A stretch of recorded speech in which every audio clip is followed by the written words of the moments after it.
আচ্ছা, আজকে আমরা করব ক্লাস 10 চ্যাপ্টার 13 ভেদের অঙ্ক 9টা।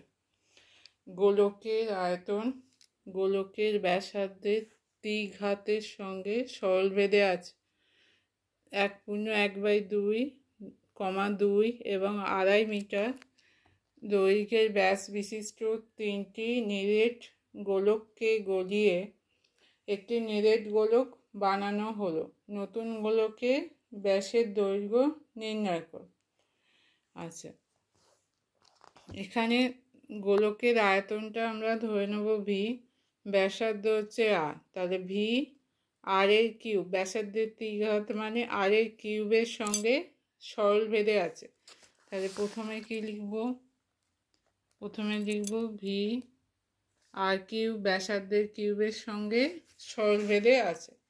তাহলে ভি সমান কী হবে? ভি সমান হচ্ছে কে আর কিউব। আচ্ছা, এখানে তিনটে গোলক নেওয়া হয়েছে। একটার ব্যাস হচ্ছে 1.5, আর একটার ব্যাস 2, আর একটার ব্যাস 2.5 মিটার হচ্ছে ব্যাস বিশিষ্ট তিনটে নিরেট গোলক। তিনটে নিরেট গোলককে গলিয়ে একটা বড় গোলক বানানো হয়েছে। তাহলে আমরা বড় গোলকের ব্যাসার্ধ ধরে নিলাম ক্যাপিটাল আর। বড় গোলকের ব্যাস হচ্ছে 2r, ব্যাসার্ধ তাহলে কী হবে? Capital R. তাহলে বড় গোলকের আয়তন সমান হবে V1 কে ইন্টু ক্যাপিটাল আর কিউব। তাহলে বড় গোলকের আয়তন সমান কী হবে? তিনটে ছোট গোলকের আয়তনের যোগফল। তাহলে প্রথম গোলকের আয়তন হচ্ছে, প্রথম গোলকের ব্যাস ছিল 1.5 মানে হচ্ছে 1.1/2, 3/2 হচ্ছে ব্যাস। তাহলে ব্যাসার্ধ আয়তন কি? কে ইন্টু আর কিউব। তাহলে এখানে ব্যাসার্ধ, প্রথম গোলকের ব্যাসার্ধ হবে 3/2, তলায় 2, তার কিউব। তাহলে প্রথম গোলকের আয়তন কে ইন্টু 3/4 কিউব। দ্বিতীয় গোলকের আয়তন কে ইন্টু ব্যাস 2, ব্যাসার্ধ 2/2, তার কিউব। তৃতীয় গোলকের আয়তন কে, ব্যাস হচ্ছে 2.5 মানে 5/2, ব্যাসার্ধ 5/2 গুণিতক তলায় 2, তার কিউব, 5/4 কিউব।